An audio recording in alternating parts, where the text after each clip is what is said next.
But this is an American C, same size as that Hamburg C, 7 feet 6, rare size. So we have two Cs at the moment. This one is the oldest one we shot. It's 1896. So look at the legs on this. That's called what Now, we is call this the one that was in the back this is- the last time I came? Yeah, John, probably. or is there another one back Yep.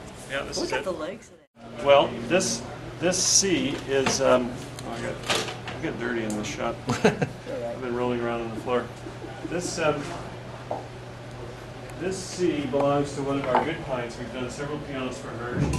She's happily able to have several Steinways in her life, in her different homes. Isn't that nice? This is the one that she has a Steinway for each house? Yeah. Okay. She's one of our favorite clients. That's not Yes, fair. absolutely. And she's very musical, and she really cares about quality. And she found this piano. We helped her find this one because she specifically wanted this case style, because a favorite uncle of hers has one just like it in Philadelphia.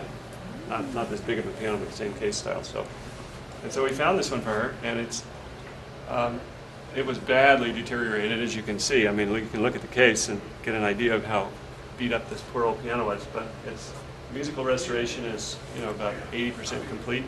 And in this case, it got, because it was so old and it needed it, it got a whole brand new action with new keys. So this is as much action restoration as we can really do. It's a new key set, of course, all new action parts. All these pianos have new action parts, but most of them have their original keys as well, if the keys are in good condition. Hers were so worn out. Keys can, with 100 years of serious use, you can wear the keys right out. I mean, they literally, the corners and the sides of the wood are worn down. The sharps often just get totally worn down. Is that ash? The wood here? Yeah. No, this is sugar pine. Oh. The So key which stick. is very soft. Yeah. Well, the key stick itself is made of a lot of different parts of wood, different types of wood. The main part of it is sugar pine, and then there are various hardwood inserts and buttons glued on all over the place. Here's a big hardwood shoe, we call it, down at the bottom. We don't make these key sets here. We have that done by a key maker up in Oregon. But in this case, because she wanted it to be all original, she put on genuine, legal ivory, new ivory. And this is done, yeah, this is the way we do this legally is, and if you look closely at it, you can see the grain. You catch it just right in the light, you see the grain in the ivory?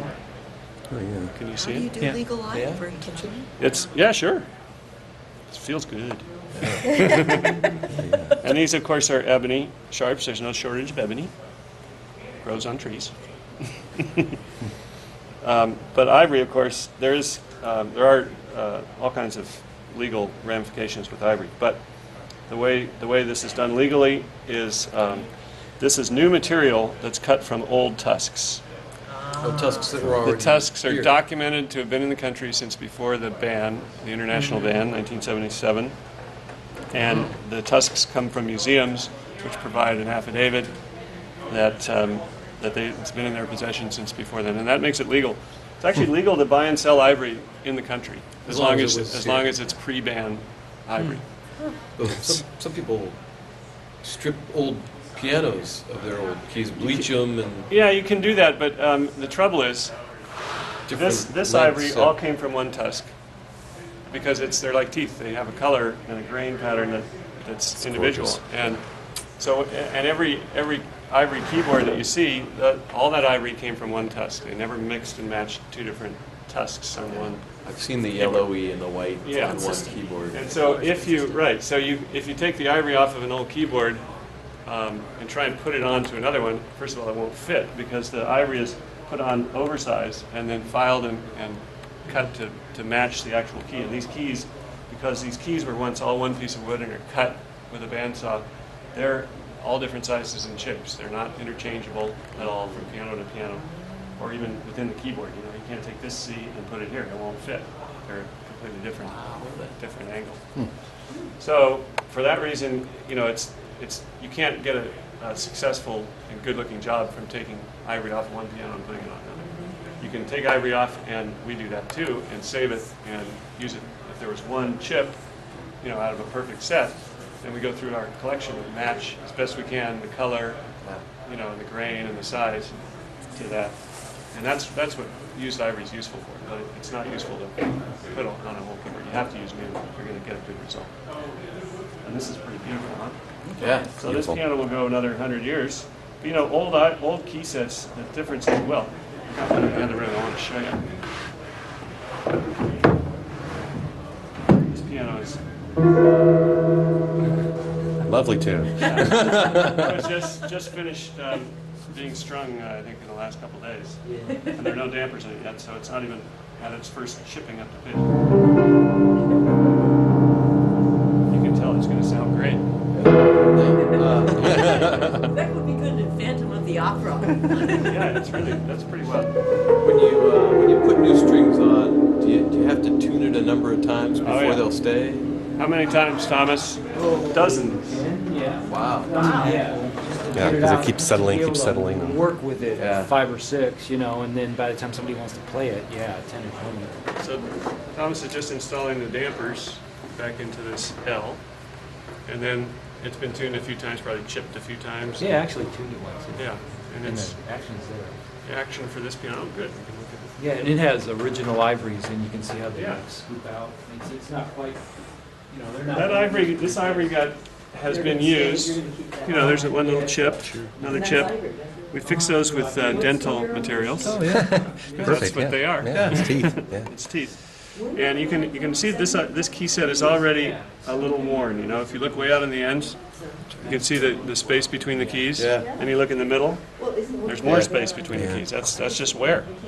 You know, and the sharps are starting to round up. And this piano's only 50 years old. Is this also It's ebony. ebony? No. Today, do they use ebony? It's Plastic. plastic, right? I was going to say, I think mine's plastic. I'm certain this But we is can fix plastic all on that. mine. Oh, okay. We can give you a new key set with ivory and ebony, and All for price. that's all for a price. This, When did it change to plastic from ebony, John?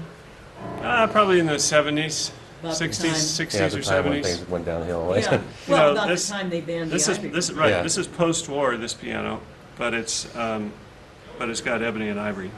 But you know, within a few more years of this being built, they started cutting all that out.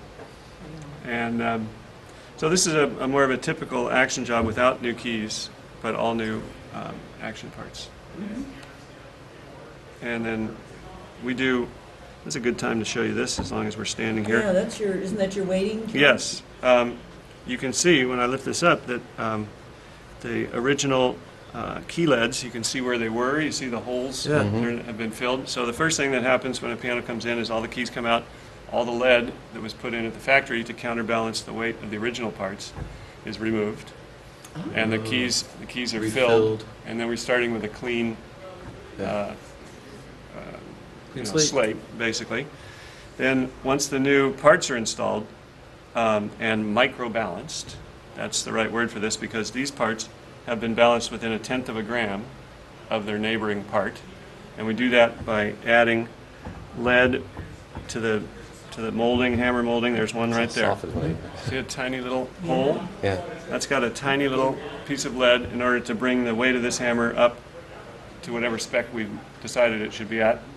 And then this one right next to it will be 1/10 of a gram less. This one will be 1/10 of a gram less than that, and this one 1/10 of a gram less. And if the hammer's too heavy, we just remove a little more of the And that's because molding. the hammers are physically getting smaller down the... They're just like the keys. The hammers are a set that were all once one piece of felt and wood, and they're sliced like bread. Okay, so the hammer slowly, each one is a little bit smaller than the next, all the way up to the high treble.